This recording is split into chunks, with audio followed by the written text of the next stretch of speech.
Dear students, आज हम discuss करने जा रहे हैं वैलेंस बॉन्ड थ्योरी, लेकिन फॉर कोऑर्डिनेशन कंपाउंड्स। और इसके नाम से ही पता चलता है कि ये एक बॉन्ड थ्योरी है, यानी जो हमें ये एक्सप्लेन करता है कि कोऑर्डिनेशन कंपाउंड्स में किस तरह की बॉन्डिंग होती है और वो बॉन्डिंग का मैकेनिज्म क्या होगा, ये एक्सप्लेन करता है ये। ठीक है, ये जो टॉपिक है ये बहुत ही इम्पोर्टेंट है, चाहे आपका थ्योरी का पेपर हो या फिर एंट्रेंस के एग्ज़ाम्स हो, NET, JRF, GATE, IIT JAM, NEET या जेडब्ल्यू, सबके लिए बहुत ही इम्पोर्टेंट है। और हम इसको बहुत ही डीप लेवल तक लेके जाएंगे, अच्छी लेवल तक लेके जाएंगे, और आपको सिर्फ सब्र करना है। लेकिन साथ में ये भी बताता चलूँ कि ये एक लेक्चर में ख़त्म होने वाला टॉपिक नहीं है, इसलिए इसके बारे में मैं जितना भी आपको पढ़ाऊँगा तो आपको वो ध्यान से पढ़ना है और हर एक टॉपिक इसका पूरा देखना है, तो तब जाके अच्छी तरह से थ्योरी समझ में आ जाएगी और इजी भी हो जाएगी अप्लाई करने के लिए, क्योंकि इसके ऊपर प्रॉब्लम्स आते हैं जो आपको सॉल्व करने पड़ते हैं। अब आगे चलते हैं। ये जो थ्योरी है ये दी थी लिनस पॉलिंग ने। लिनस पॉलिंग ने एक बुक पब्लिश की थी, उसका नाम था the nature of bond, chemical bond, और वो पब्लिश हुई थी 1940 में। तो उसमें पहली बार ये थ्योरी नमूदार हुई, यानी नज़र आई। ये थ्योरी जो है ये बेस्ड ऑन मैग्नेटिक मोमेंट, जो हम एक्सपेरिमेंटली डिटरमाइन कर सकते हैं, यानी एक कॉम्प्लेक्स में कितना मैग्नेटिक मोमेंट है उसके बेसिस पे हम उस कंपाउंड की जियोमेट्री, उसका हाइब्रिडाइजेशन, उसमें कितने अनपेयर्ड इलेक्ट्रॉन्स है, उसके पास में किस तरह के लीगेंड है, वो स्ट्रॉन्ग लीगेंड है कि वीक लीगेंड है, ये कॉम्प्लेक्स पैरामैग्नेटिक है कि डायमैग्नेटिक, सब पता चल जाता है ये। लेकिन कलर के बारे में ये आपको नहीं बताएगा, बाकी चीज़ों के बारे में बता सकता है ये। ठीक है, ये थ्योरी इसके हिसाब से ये पता चल जाता है। अब इसमें जो मेन पॉइंट्स हैं, मेन पॉइंट्स इस थ्योरी के, वो हम डिस्कस करेंगे, या मैं बोलूँगा एजम्पशंस इसके क्या क्या हैं वो हम डिस्कस करेंगे। देखो, सबसे पहला जो पॉइंट है, सबसे पहला जो एजम्पशन है वो ये कहता है कि मेटल और लीगेंड के बीच में, यानी कोऑर्डिनेशन कंपाउंड्स में जो बॉन्डिंग होती है ना, वहाँ पे मेटल और लीगेंड के बीच में जो बॉन्ड होता है वो बॉन्ड कोवैलेंट बॉन्ड रहता है। तो यहाँ पे इसने मैंने लिख के रखा है, ये मेटल लीगेंड बॉन्ड जो होगा वो कौन से नेचर का होगा, कोवैलेंट नेचर का, या मैं बोल सकता हूँ it is a covalent bond. और ये बनता कैसे है? अकॉर्डिंग टू दिस थ्योरी, ये जो बॉन्ड बनता है, ये कोवैलेंट बॉन्ड है, तो ये बनता है ओवरलैपिंग ऑफ ऑर्बिटल्स से। लेकिन ओवरलैपिंग किस तरह की? ओवरलैपिंग होनी चाहिए मेटल, यानी जो हमारे पास में सेंट्रल मेटल रहता है ना, ये सेंट्रल मेटल है, उसके ऊपर लीगेंड्स ऐसे बॉन्ड बनाते हैं। ठीक, ये जो सेंट्रल मेटल रहता है इसके हाइब्रिड ऑर्बिटल्स और लीगेंड के ऑर्बिटल्स आपस में ओवरलैप करते हैं, यानी वो आपस में जुड़ जाते हैं। ये ओवरलैपिंग में दिखाऊंगा आपको। जैसे मान लीजिए मेरे पास में ये मेटल है, ये इसका ऑर्बिटल है, ठीक, और ये लीगेंड है, ये इसके ऑर्बिटल्स है। तो लीगेंड का ऑर्बिटल और मेटल का ऑर्बिटल ये आपस में ओवरलैप करेगा, तो तब जाके यहाँ पे बॉन्ड बनेगा। कौन सा बॉन्ड? Covalent bond. लेकिन मेटल के ऊपर जो ऑर्बिटल्स रहते हैं, दीज ऑर्बिटल्स आर क्या रहते हैं? ये दीज आर हाइब्रिड ऑर्बिटल्स। याद रखना, हाइब्रिड यानी प्योर ऑर्बिटल नहीं है, ये हाइब्रिडाइज्ड ऑर्बिटल है। ये पहला पॉइंट है।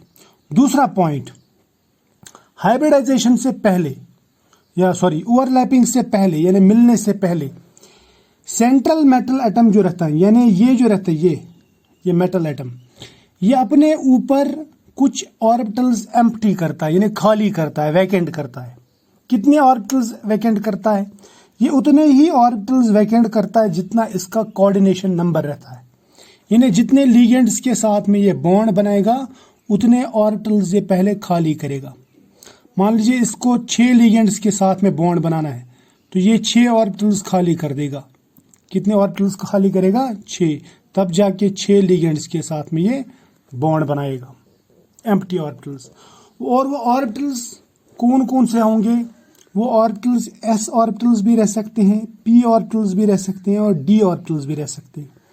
लेकिन ये जो ऑर्बिटल्स हैं ये ऑर्बिटल्स की एनर्जी सेम रहनी चाहिए, सेम एनर्जी। और कितने ऑर्बिटल्स ये खाली करेगा? जितना इसका कोऑर्डिनेशन नंबर होगा, यानी जितने लिगेंड्स के साथ में इसको बॉन्ड बनाना है। जैसे वो 2 भी हो सकते हैं, 4 भी हो सकते हैं, 6 भी हो सकते हैं, 8 भी हो सकते हैं, एंड सो ऑन, या 5 भी हो सकते हैं, एंड सो ऑन। ठीक है, तो अब यहां पे जो एम्प्टी ऑर्बिटल्स हैं, एम्प्टी ऑर्बिटल्स, वही एम्प्टी ऑर्बिटल्स हाइब्रिडाइज करेंगे। पॉइंट नंबर 3 लिखेंगे हम। हाइब्रिडाइजेशन जो है वो वैकेंट ऑर्बिटल्स की होती है। ठीक है, और कितने वैकेंट ऑर्बिटल्स की? जितना इसका कोऑर्डिनेशन नंबर, यानी जितने इसको बॉन्ड बनाने हैं लिगेंड्स के साथ में। तो यहां पे मैंने लिखा कि हाइब्रिडाइजेशन सिर्फ किसकी होती है? वैकेंट ऑर्बिटल्स की। ठीक है, कोवैलेंट कंपाउंड्स में क्या होता है? वहां पे hybridization vacant plus filled orbitals दोनों की भी हो सकती है ना, दोनों की हो सकती है। जैसे वाटर पे sp3 हाइब्रिडाइजेशन है, उसमें फिल्ड ऑर्बिटल्स भी आते हैं, एम्प्टी ऑर्बिटल्स भी आते हैं। लेकिन यहां पे ऐसा नहीं होता। यहां पे जो हाइब्रिडाइजेशन होगी वो होगी सिर्फ और सिर्फ किसकी? एम्प्टी ऑर्बिटल्स की। ठीक, एम्प्टी ऑर्बिटल्स की हाइब्रिडाइजेशन। और हाइब्रिडाइजेशन से क्या होता है? हाइब्रिडाइजेशन से ओवरलैपिंग जो होती है वो स्ट्रांग हो जाती है, यानी हाइब्रिडाइज्ड ऑर्बिटल्स जो है वो स्ट्रांगली ओवरलैप करते हैं, इसलिए हाइब्रिडाइजेशन जरूरी है। ठीक है, बॉन्ड बनाने से पहले, बॉन्ड बनाने से पहले वैकेंट ऑर्बिटल्स बनाता ये, उसके बाद में उन वैकेंट ऑर्बिटल्स को क्या कराता है? हाइब्रिडाइज कराता है। यानी मेटल के ऊपर पहले ऑर्बिटल्स वैकेंट हो जाते हैं, उसके बाद में वहां पे हाइब्रिडाइजेशन होती है।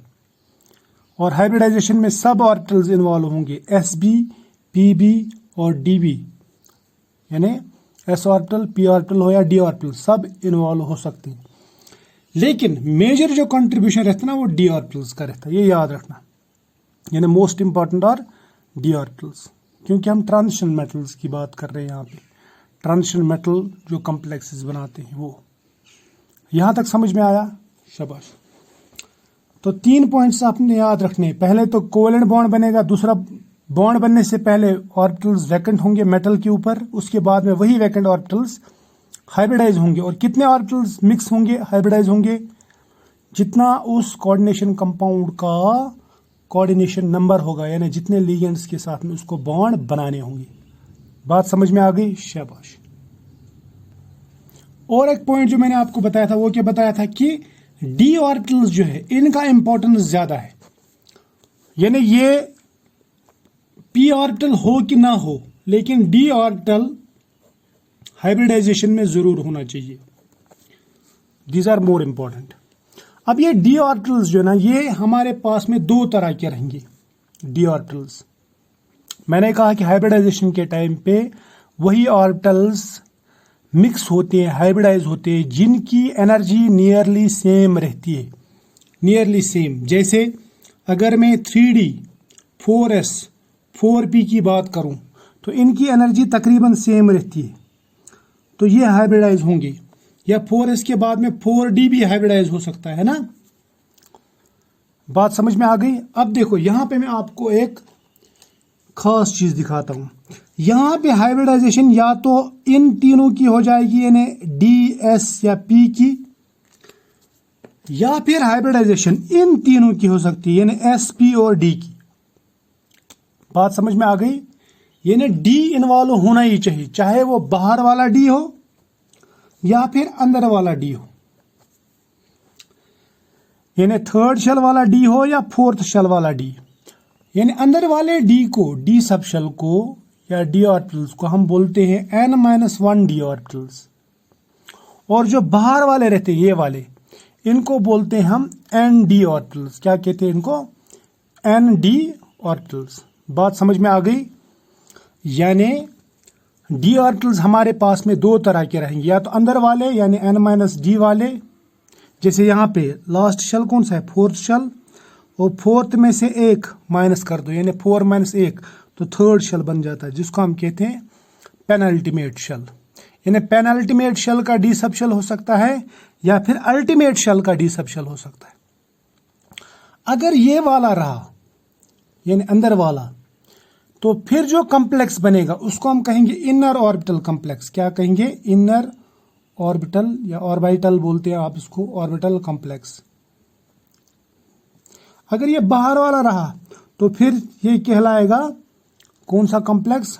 Outer orbital complex. जैसे अगर मैं सपोज आपको एग्जांपल दे दूं, हमारे पास में एक ऑक्टाहेड्रल कॉम्प्लेक्स है। क्या है? Octahedral, octahedral complex. ये ऑक्टाहेड्रल दो तरह से बन सकता है। या तो ये बन सकता है इस तरह से sp3d2 हाइब्रिडाइजेशन से, या बन सकता है d2sp3 हाइब्रिडाइजेशन से। यहां पे भी 2d 1s3p, यहां पे भी 2d 1s3p। लेकिन ये वाला जो ना, यहां पे अंदर वाले डी ऑर्बिटल्स इन्वॉल्व हुए, इसमें बाहर वाले डी ऑर्बिटल्स इन्वॉल्व हुए। यानी यहां पे जो ऑक्टाहेड्रल कॉम्प्लेक्स बन गया वो दो तरह का हो सकता है, या तो इनर ऑर्बिटल कॉम्प्लेक्स या फिर आउटर ऑर्बिटल कॉम्प्लेक्स। बात समझ में आ गई? तो वही हमारा 5वां पॉइंट है कि कॉम्प्लेक्सेस हमारे पास में दो तरह के बन सकते हैं, इनर ऑर्बिटल कॉम्प्लेक्सेस और आउटर ऑर्बिटल कॉम्प्लेक्सेस। और याद रखना, इनर ऑर्बिटल कॉम्प्लेक्सेस जो रहते हैं, दीज आर जनरली, मैं बोल रहा हूं जनरली, या मैं बोल सकता हूं usually more stable, more stable. Usually बोल रहा मैं, जनरली बोल रहा मैं, लेकिन ये हार्ड एंड फास्ट रूल नहीं है। इन्हें मैं बोल सकता हूं यूजुअली, अक्सर ऐसा होता है, लेकिन कभी कभी उल्टा भी हो सकता है। तो आउटर ऑर्बिटल कॉम्प्लेक्स जो है वो यूजुअली क्या रहते हैं? Less stable, less stable. इसके ऊपर भी हम बात करेंगे, लेकिन आज नहीं, वो आगे जो हमारे टॉपिक्स आएंगे स्टेबिलिटी वगैरह, उस दिन हम बात करेंगे इनर ऑर्बिटल और आउटर ऑर्बिटल कॉम्प्लेक्सेस के ऊपर कि कौन ज्यादा स्टेबल रहता है और क्यों रहता है। बात समझ में आ गई? शाबाश। तो इसका मतलब डी ऑर्बिटल जो अंदर वाले भी इन्वॉल्व हो सकते हैं हाइब्रिडाइजेशन में, या फिर बाहर वाले, लेकिन होंगे तो जरूर। अच्छा, अब देखो, अब हाइब्रिडाइजेशन हो गई। हाइब्रिडाइजेशन के बाद में क्या होगा? हाइब्रिडाइजेशन के बाद होगी ओवरलैपिंग। क्या होगी? ओवरलैपिंग, क्योंकि अब बॉन्ड बनाना है। अब ये जो ओवरलैपिंग होगी, ओवरलैपिंग में जो मेटल रहेगा, मेटल, उसके एम्प्टी ऑर्बिटल्स ओवरलैप होंगे। क्या होंगे? Empty orbitals. और जो लिगेंड रहेगा उसके फील्ड ऑर्बिटल्स ओवरलैप होंगे। यानी यहां पे जो ओवरलैपिंग होगी वो इस तरह होगी, यानी मेटल जो रहेगा, मेटल का ऑर्बिटल बिल्कुल खाली होना चाहिए और लिगेंड का ऑर्बिटल भरा हुआ होना चाहिए विद इलेक्ट्रॉन्स, 2 इलेक्ट्रॉन्स। ठीक है? तो ये भरा होगा, ये खाली होगा, तब जाके ओवरलैपिंग होगी और तब जाके बॉन्ड बनेगा। तो इनको अगर बॉन्ड बनाना हो तो इस तरह करेंगे ओवरलैपिंग। ये एम्प्टी ऑर्बिटल ऑफ मेटल और फील्ड ऑर्बिटल ऑफ लिगेंड, ये आपस में ओवरलैप करके यहां पे बॉन्ड बनाएंगे। क्या बनाएंगे? बॉन्ड। ये कौन सा बॉन्ड है? ओवरलैपिंग वाला बॉन्ड। इसको मैं बोल सकता हूं कि ये कोवलेंट बॉन्ड है। ये यहां पे ये जो बॉन्ड बन गया, ये हेड ऑन ओवरलैपिंग से बन गया। अब यहां पे साइड वाइज ओवरलैपिंग भी हो सकती है, जिस तरह पी ऑर्बिटल्स में होती है वो भी हो सकती है, जैसे कोवलेंट कंपाउंड्स में होती है। पाई बॉन्ड बन सकता है। ठीक है? वो भी पॉसिबल है, लेकिन फिलहाल हम ये समझेंगे कि होता क्या है यहां पे। अब यहां पे ओवरलैपिंग हो गई, बॉन्ड बन गया, लेकिन कोवलेंट और इसमें फर्क है। कोवलेंट जो कंपाउंड्स रहते हैं और कोऑर्डिनेशन कंपाउंड्स जो रहते हैं, उसमें और इसमें फर्क है। वहां पे ओवरलैपिंग होती है हाफ फील्ड ऑर्बिटल्स के बीच में, एज पर वीबीटी। लेकिन यहां पे जो ओवरलैपिंग होती है एज पर वीबीटी, वो होती है between empty orbital of metal and filled orbital of ligand. ये आपको ध्यान में रखना है। ठीक है? यहां तक तो क्लियर हुआ। अब यहां पे जो बॉन्डिंग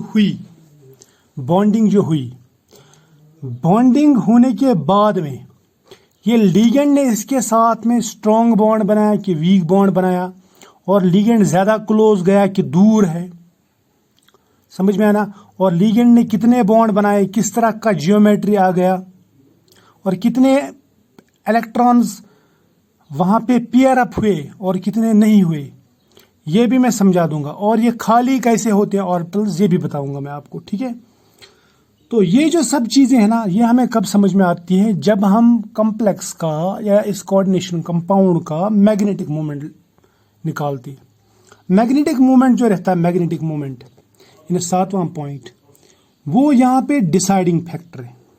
डिसाइडिंग, वही डिसाइड करता है। क्या डिसाइड करता है कि इस कंपाउंड की जियोमेट्री क्या होगी, ये इनर ऑर्बिटल कॉम्प्लेक्स है कि आउटर ऑर्बिटल कॉम्प्लेक्स, वरना हमें कैसे पता चलेगा। इसमें अनपेयर्ड इलेक्ट्रॉन्स कितने हैं, इसकी हाइब्रिडाइजेशन क्या है, और साथ में इसका लीगेंड किस तरह का है। ये लीगेंड स्ट्रॉन्ग लीगेंड है कि वीक लीगेंड, ये भी मैं समझा दूंगा। स्ट्रॉन्ग लीगेंड और वीक लीगेंड क्या होता है। लेकिन उससे पहले मैं आपको समझाता हूं मैग्नेटिक मोमेंट हम कैसे निकाल सकते हैं और कैसे पता चल सकता है कि मैग्नेटिक मोमेंट क्या है। देखो, मैग्नेटिक मोमेंट शॉर्टकट में बताऊंगा आपको, ये बराबर रहता है, स्पिन ऑनली मैग्नेटिक मोमेंट बोल रहा हूं मैं, वो रहता है बराबर √n × n+2। n जो है it is number of unpaired electrons. क्या है ये? Number of unpaired electrons. Suppose अगर मेरे पास में एक अनपेयर्ड इलेक्ट्रॉन है तो मैं बोलूंगा n = 1। जब n = 1 होगा तो यहां पे जो मैग्नेटिक मोमेंट आएगा वो 1.7 से 1.8 के नजदीक आएगा, ये याद रखना, ठीक। अगर 2 अनपेयर्ड इलेक्ट्रॉन होंगे तो मैग्नेटिक मोमेंट आपको मिलेगा 2.8 to 2.9 या 2.7 to 2.9 बोल सकता हूं। 2.7 to 2.9 के बीच में मैग्नेटिक मोमेंट होगा। अगर 3 अनपेयर्ड इलेक्ट्रॉन हैं तो आपको मिलेगा 3.7 to 3.9। यानी जितने अनपेयर्ड इलेक्ट्रॉन होंगे उससे ज्यादा ही मैग्नेटिक मोमेंट होगा, इससे ज्यादा ही। लेकिन कितना ज्यादा, मतलब उससे आपको इतना ज्यादा जाना कि आप नेक्स्ट नंबर के नजदीक पहुंच जाएं। जैसे एक अनपेयर्ड इलेक्ट्रॉन है तो 1.7 या 1.8 यानी 2 के नजदीक, यानी 2 से कम। इस तरह से 2 अनपेयर्ड इलेक्ट्रॉन होंगे तो मैग्नेटिक मोमेंट होगा 3 से कम। 3 अनपेयर्ड इलेक्ट्रॉन होंगे तो मैग्नेटिक मोमेंट होगा 4 से कम। समझ में आया ना? तो ये एक ट्रिक है जिससे आप पता लगा सकते हैं। यानी अगर आपको मैग्नेटिक मोमेंट भी दिया हुआ है आप इजीली निकाल सकते हैं कि इसमें कितने अनपेयर्ड इलेक्ट्रॉन्स हैं। जैसे हमारे पास में मैग्नेटिक मोमेंट है 5.87, ये दिया है मैग्नेटिक मोमेंट। तो मैं अंदाजा लगा सकता हूं कि इसमें जो अनपेयर्ड इलेक्ट्रॉन्स होंगे वो होंगे 5। कितने होंगे? 5। बात समझ में आ गई? तो इससे हमें पता चल जाता है कि अनपेयर्ड इलेक्ट्रॉन्स कितने हैं। अच्छा, अगर हमें अनपेयर्ड इलेक्ट्रॉन्स पता चल गया तो उससे हमें पता ये चलेगा कि एक मेटल में कितने इलेक्ट्रॉन्स रीअरेंज हुए हैं या पेयर अप हुए हैं। ये मैं समझा दूंगा आपको नेक्स्ट पॉइंट पे। नेक्स्ट पॉइंट क्या है हमारा? मैंने आपको कहा कि मैग्नेटिक मोमेंट से हम डिसाइड कर सकते हैं geometry, inner orbital, outer orbital सब, और इवन की लिगेंड स्ट्रेंथ। तो इस पॉइंट पे हम नजर मारेंगे, ये हमें समझ में आ जाएगा कि कैसे निकालते हैं, ठीक है। तो आगे चलते हैं पॉइंट नंबर 8 की तरफ। आई होप कि यहां तक आपको समझ में आया होगा। देखो, जो लिगेंड्स है ना हमारे पास में, वही डिसाइड करते हैं कि अनपेयर्ड इलेक्ट्रॉन कितने होंगे और पेयर्ड कितने होंगे। सपोज मेरे पास में एक इस तरह की इलेक्ट्रॉनिक कॉन्फ़िगरेशन है। बात मेरी समझ लेना, इसमें 5 अनपेयर्ड इलेक्ट्रॉन है तो मैं समझूंगा कि इस वक्त इसका जो मैग्नेटिक मोमेंट है वो आना चाहिए 5.8 के नजदीक, यानी 6 से कम आना चाहिए इसका मैग्नेटिक मोमेंट, 6 से थोड़ा सा कम, ठीक है। लेकिन जब लीगेंड इसको अप्रोच करते हैं तो हमारे पास में 2 तरह की लीगेंड्स रहती हैं, जो लिनस पॉलिंग ने कहा। एक लीगेंड रहता है स्ट्रॉन्ग लीगेंड, दूसरा रहता है वीक लीगेंड। और ये लीगेंड्स जब मेटल के साथ में, मेटल के नजदीक आते हैं तो ये क्या करते हैं, अगर स्ट्रॉन्ग लीगेंड रहा, क्या रहा? स्ट्रॉन्ग लीगेंड, याद रखना, स्ट्रॉन्ग लीगेंड। तो स्ट्रॉन्ग लीगेंड इन इलेक्ट्रॉन्स को पुश करता है इधर, किधर पुश करता है, इधर अंदर की तरफ, और ये पेयर अप हो जाते हैं। पेयर अप मतलब ये एक एक बॉक्स में दो दो इलेक्ट्रॉन्स बैठ जाते हैं। जिस तरह हम कभी बच्चों को डांटते हैं ना, कोई खतरनाक आदमी रहता है जिससे बच्चे डर जाते हैं, तो जो ही वो आ जाता है घर में तो बच्चे चुपचाप एक ही जगह बैठ जाते हैं। लेकिन अगर वीक लिगेंड रहा, यानी कोई ऐसा इंसान है जिससे बच्चे नहीं डरते, तो उससे बच्चों को कोई फर्क नहीं पड़ता, वो अनपेयर्ड के अनपेयर्ड ही रहेंगे। अब स्ट्रॉन्ग जब लिगेंड आएगा तो क्या होगा, स्ट्रॉन्ग लिगेंड आएगा तो इसकी हालत बदल जाएगी। देखो इसकी हालत ऐसी हो जाएगी, ये 5 ऑर्बिटल है ना, तो इसमें 5 इलेक्ट्रॉन्स थे, या पेयर अप हो जाएंगे, 2 2 और 1। मेरी बात समझ लेना। और वीक लिगेंड आएगा तो कोई फर्क नहीं पड़ता, ठीक, इस तरह। यहां तक तो समझ में आया, शाबाश। ये मैं नेक्स्ट मतलब आगे जो ना ये समझा भी दूंगा आपको, और इसमें मैं बहुत अच्छी चीजें आपको बताऊंगा, बहुत इंपॉर्टेंट चीजें। देखो यहां पे जो अनपेयर्ड इलेक्ट्रॉन्स हैं वो एक ही है, जबकि यहां पे 5 अनपेयर्ड इलेक्ट्रॉन है।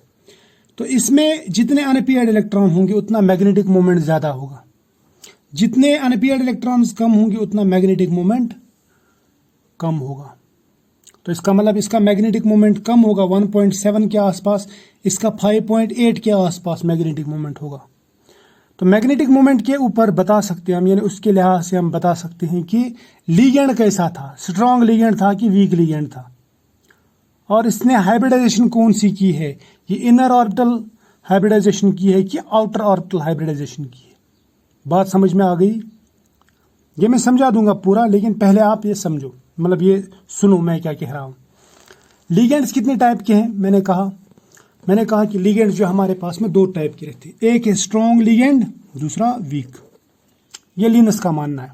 स्ट्रॉन्ग में इसने कार्बन मोनोऑक्साइड, साइनाइड और NO2 वगैरह को रख दिया, और वीक लिगेंड्स में F negative, Cl negative, Br negative, water extra इनको रख दिया। स्ट्रॉन्ग लिगेंड्स वो लिगेंड्स हैं जो इलेक्ट्रॉन्स की पेयरिंग कराते हैं, उनको मजबूर करते हैं कि वो पेयर अप हो जाए। और वीक लिगेंड्स वो लिगेंड्स हैं जो इनको मजबूर नहीं कर सकते पेयर अप होने के लिए, ठीक है। तो इसमें अनपेयर्ड इलेक्ट्रॉन्स ज्यादा रहेंगे, जबकि यहां पे इलेक्ट्रॉन्स की पेयरिंग होगी। और जहां पे इलेक्ट्रॉन्स की पेयरिंग होगी वहां पे बनता है इनर ऑर्बिटल कॉम्प्लेक्स, और जहां पे वीक लिगेंड्स रहते हैं वहां पे अनपेयर्ड इलेक्ट्रॉन्स रहते हैं, यानी वहां पे जो कॉम्प्लेक्स बनता है वो रहता है आउटर ऑर्बिटल कॉम्प्लेक्स। तो इसके ऊपर हम एक एग्जाम्पल लेंगे कोबाल्ट की, कोबाल्ट 3 पॉजिटिव ऑक्सीडेशन स्टेट की, ठीक है। और मैं इसकी 2 एग्जाम्पल्स लूंगा। देखो हमारे पास में ये 2 कॉम्प्लेक्सेस हैं, कॉम्प्लेक्स आयन्स है। एक है कोबाल्ट F6 3 नेगेटिव, दूसरा है कोबाल्ट CN6 3 नेगेटिव, ये 2 है। अब यहां पे जो लिगेंड है वो है वीक फील्ड लिगेंड, यहां पे जो लिगेंड है वो है स्ट्रॉन्ग फील्ड लिगेंड। यहां पे भी कोबाल्ट +3 ऑक्सीडेशन स्टेट में, यहां पे भी +3 ऑक्सीडेशन स्टेट में। अगर किसी को ऑक्सीडेशन स्टेट निकालना नहीं आता तो मेरे जो लेक्चर्स हैं इनमें थोड़ा सा पीछे जा प्लेलिस्ट में शायद दूसरा तीसरा ही लेक्चर होगा, वहां पे आपको ऑक्सीडेशन स्टेट कैसे निकालते हैं वो पता चल जाएगा, ठीक। तो कोबाल्ट जो है, कोबाल्ट अगर मैं लिखूं, कोबाल्ट का जो एटॉमिक नंबर है वो है 27, ठीक है, 27। यहां पे भी कोबाल्ट का 27 ही रहेगा एटॉमिक नंबर, वो तो चेंज नहीं होगा। ऑक्सीडेशन स्टेट है 3, यहां पे भी ऑक्सीडेशन स्टेट है 3 +3। इसका मतलब यहां पे 3 इलेक्ट्रॉन कम होंगे, यहां पे भी 3 इलेक्ट्रॉन कम होंगे। एटॉमिक नंबर जितना रहेगा उतने ही इलेक्ट्रॉन्स भी रहते हैं, है ना, ये बात सही है। अब कोबाल्ट का अगर मैं ये देखूं इलेक्ट्रॉनिक कन्फिग्रेशन लास्ट वाले शेल की, तो इसकी इलेक्ट्रॉनिक कन्फिग्रेशन रहती है 3d7 4s2 और 4p0। यहां पे भी 3d7 4s2 4p0 रहेगा, राइट। और यहां पे चलो मैं 4d भी लिखता हूं, 4d भी 0 रहेगा, यहां पे भी 4d 0 रहेगा। ठीक है, यहां तक क्लियर है। अब अगर मैं इसमें से, ये तो तब की इलेक्ट्रॉनिक कन्फिग्रेशन है जब इसमें एटॉमिक ये 27 इलेक्ट्रॉन्स है। अब 27 में से 3 निकाल दो, यानी ये 2 और इसमें से 1, इसमें से भी ये 2 ये 1, ये रह जाएगा D6, 4s रहेगा 0, 4p 0, 4d 0, यहाँ पे भी 3d6, 4s 0, 4p 0, 4d 0, यही रहेगा ना। शाबाश, यहां तक तो क्लियर है। अब इनको हम बना भी लेते हैं, इन ऑर्बिटल्स को। मैं बनाऊंगा यहाँ पे 3D में कितने इलेक्ट्रॉन्स हैं यहाँ पे? शाबाश, 6 इलेक्ट्रॉन्स, 5 ऑर्बिटल 6 इलेक्ट्रॉन्स, यहाँ पे 2 इलेक्ट्रॉन्स रहेंगे, यहाँ पे भी 6 इलेक्ट्रॉन्स 3D में, 1 2 3 4 5 और ये 6ठा इलेक्ट्रॉन। 4s में कितने इलेक्ट्रॉन्स रहेंगे? कोई नहीं। 4p में कोई इलेक्ट्रॉन नहीं, यहाँ पे भी 4s में कोई नहीं, 4p में यहाँ पे कोई इलेक्ट्रॉन नहीं। बात समझ में आ गई? यहाँ तक तो सेम चल रहा है। अब इसके बाद में देखना है कि इनमें लीगेंड कौन सा क्या है। देखो, यहाँ का जो लीगेंड है वो है वीक लीगेंड, वो इनको पेयर अप नहीं करा सकता। लेकिन यहाँ का जो लीगेंड है वो साइनाइड लीगेंड है, वो स्ट्रॉन्ग लीगेंड है Cn नेगेटिव, वो इनको पेयर अप कराएगा। यानी यहाँ पे क्या होगा, यहाँ पे जो ये ऑर्बिटल्स है ना, इन ऑर्बिटल्स में ये इलेक्ट्रॉन्स इस तरह जमा हो जाएंगे, 1 2 3 4 5 ये हो जाएंगे। ये 2 तो पहले ही पेयर थे, उसके बाद में यहाँ पे और एक पेयर हो जाएगी, यहाँ पे और एक पेयर, यानी 6 के 6 इलेक्ट्रॉन्स पेयर अप हो जाएंगे, क्योंकि लिगेंड स्ट्रॉन्ग है, ये इनको पुश करेगा, यहाँ पे पुश नहीं कर सकता। ठीक है, अब लिगेंड यहाँ पे कितने हैं? यहाँ पे 6 लिगेंड है, यानी यहाँ का कोऑर्डिनेशन नंबर 6 है, यहाँ का भी कोऑर्डिनेशन नंबर 6 है। इसका मतलब इसको भी 6 एम्प्टी ऑर्बिटल चाहिए, इसको भी 6 एम्प्टी ऑर्बिटल चाहिए। ये तो था 3D, ये था 4s, ये 4p, यहाँ पे ये 3D, ये 4s, ये 4p। ठीक है, 6 एम्प्टी ऑर्बिटल चाहिए ना हाइब्रिडाइजेशन के लिए। देखो 3D की ये 2 ऑर्बिटल, 4s का 1 ऑर्बिटल और 4p के 3 ऑर्बिटल, ये हो जाते हैं 6 ऑर्बिटल्स। क्या हो जाते हैं? 6 ऑर्बिटल्स। समझ में आया? तो मैं ये कहूँगा कि ये आपस में मिक्स होके बनाएंगे D2, या मैं यहाँ पे लिखूंगा D2sp3, यहाँ पे हो जाएगी हाइब्रिडाइजेशन D2sp3। लेकिन यहाँ पे क्या होगा? यहाँ पे तो इसका एक ही ऑर्बिटल है अवेलेबल, s का, और p के 3, 4p के, और 4d का ये यूज कर सकता है, ये 4d, क्योंकि 4d खाली है। तो यहाँ पे जो हाइब्रिडाइजेशन होगी वो होगी 4s, 4p के 3 और 4d में से ये ऑर्बिटल्स ले सकता है। कैसे? यहाँ पे 4s, 4p और 4d, 3d के तो यूज नहीं कर सकता क्योंकि यहाँ पे एम्प्टी ऑर्बिटल नहीं है, क्योंकि ये पेयरिंग नहीं करा सका उनको। बात समझ में आ गई? शाबाश। अब ये यहाँ से s का 1, p के 3 और d के 2 ऑर्बिटल्स ले लेगा और बनाएगा कौन सी हाइब्रिडाइजेशन? sp3 और d2 हाइब्रिडाइजेशन। यानी ये भी ऑक्टाहेड्रल है, ये भी ऑक्टाहेड्रल, लेकिन ये वाला बन गया इनर ऑर्बिटल कॉम्प्लेक्स, ये बनाएगा आउटर ऑर्बिटल कॉम्प्लेक्स। उसके बाद में जो लीगेंड आएंगे वो अपने इलेक्ट्रॉन्स यहाँ पे डोनेट करेंगे इन एम्प्टी ऑर्बिटल्स में, जो हाइब्रिडाइज्ड एम्प्टी ऑर्बिटल्स हैं उनमें ये डोनेट करेंगे। यहाँ पे भी इन एम्प्टी ऑर्बिटल्स में ये अपने इलेक्ट्रॉन्स डोनेट करेंगे। कौन? लीगेंड। और ओवरलैपिंग होगी, बॉन्डिंग होगी। बात समझ में आ गई? तो मैं इसको बोल सकता हूँ फिर, ये इनर ऑर्बिटल कॉम्प्लेक्स है, इनर ऑर्बिटल, जिसको बोल सकता हूँ मैं ये आउटर ऑर्बिटल है, आउटर ऑर्बिटल। समझ में आया ना? इसकी जो हाइब्रिडाइजेशन है वो भी sp3d2, इसकी d2sp3, ये भी ऑक्टाहेड्रल होगा, ये भी ऑक्टाहेड्रल होगा। ये बात याद रखना। जियोमेट्री सेम, हाइब्रिडाइजेशन भी सेम, सिर्फ ऑर्बिटल्स एक में अंदर के d ऑर्बिटल्स हैं, दूसरे में बाहर के d ऑर्बिटल्स हैं। उसके बाद में क्या होगा? उसके बाद में इसमें अनपेयर्ड इलेक्ट्रॉन किस में और किस में नहीं है। देखो यहाँ पे 4 अनपेयर्ड इलेक्ट्रॉन्स हैं, ये 4 जो बॉन्डिंग में इन्वॉल्व नहीं हुए। यहाँ पे ये कोई अनपेयर्ड इलेक्ट्रॉन नहीं, ये 6 के 6 पेयर अप हो गए। तो मैं यहाँ पे बोलूंगा अनपेयर्ड इलेक्ट्रॉन्स कितने हैं, 0। यहाँ पे अनपेयर्ड इलेक्ट्रॉन्स कितने हैं, 4। तो मैं इसको बोल सकता हूं ये फिर पैरामैग्नेटिक होगा, इसको मैग्नेटिक फील्ड अट्रैक्ट करेगा क्योंकि इसके पास में अनपेयर्ड इलेक्ट्रॉन्स, पैरामैग्नेटिक। ये क्या होगा, ये डायमैग्नेटिक होगा। बात समझ में आ गई, शाबाश। इसका मैग्नेटिक मोमेंट कितना होगा, म्यू, वो होगा under root n into n plus 2। इसका भी mu is equal to under root n into n plus 2। इसमें अनपेयर्ड इलेक्ट्रॉन तो कोई है ही नहीं, 0 है, तो मैं बोलूंगा यहाँ का मैग्नेटिक मोमेंट आएगा 0। 0 इंटू 0 प्लस 0, क्योंकि n इज इक्वल टू 0, यानी unpaired electron is equal to 0। यहाँ पे अनपेयर्ड इलेक्ट्रॉन कितने हैं, 4।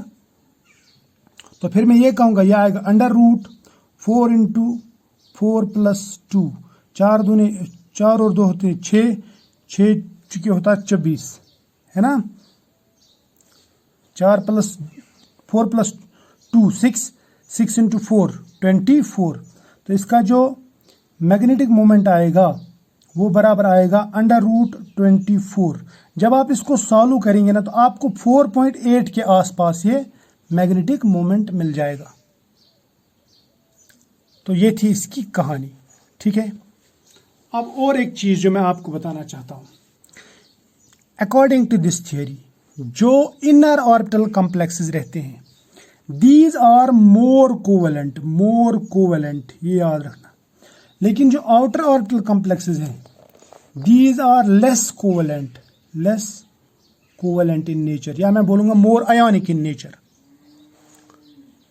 ये बात समझ में आ गई, शाबाश।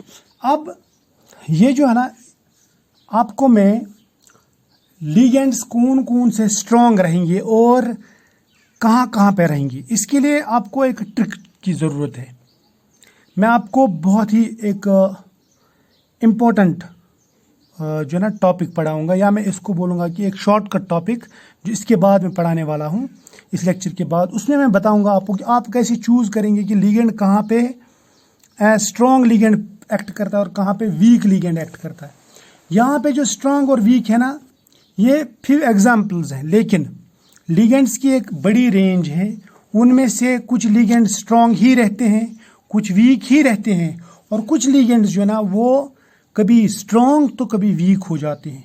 इसी तरह से जो मेटल आयॉन्स हैं, मेटल आयॉन्स में कभी लिगेंड, कोई एक ही लिगेंड की बात अगर करेंगे, सपोज वाटर, तो वाटर कोबाल्ट 3 पॉजिटिव के साथ में कभी स्ट्रॉन्ग रहेगा और कोबाल्ट 2 पॉजिटिव के साथ में वीक रहेगा। यानी मेटल के ऊपर पे भी डिपेंड करता है कि लिगेंड स्ट्रॉन्ग रहेगा कि वीक रहेगा, और लिगेंड के नेचर के ऊपर भी डिपेंड करता है कि वो कहाँ पे स्ट्रॉन्ग बनेगा और कहाँ पे वीक बनेगा। तो इसके ऊपर मैं आपको एक अलग लेक्चर पढ़ाऊंगा, और उस लेक्चर के बाद में हम आगे के एग्जाम्पल्स करेंगे जो हम सॉल्व करेंगे, जिसके ऊपर आपको क्वेश्चंस पूछे जाते हैं। और मैं आपको थोड़े से शॉर्टकट्स भी बताऊंगा कि शॉर्ट में कैसे करते हैं इनको, शॉर्ट में हम सॉल्व कैसे करते हैं, जैसे मैंने मैग्नेटिक मोमेंट के बारे में बताया अभी आपको, ठीक है। तो फिलहाल आज का जो लेक्चर है ना, फिलहाल मैं यहीं पे रोक दूंगा उसको। हम मिलेंगे नेक्स्ट लेक्चर में, और अभी वीबीटी जिंदा है, यानी चल रही है, अभी वीबीटी ख़त्म नहीं हुई है, अभी तो पार्टी शुरू हुई है, ठीक है। तो मिलेंगे फिर कभी, तब तक के लिए बाय।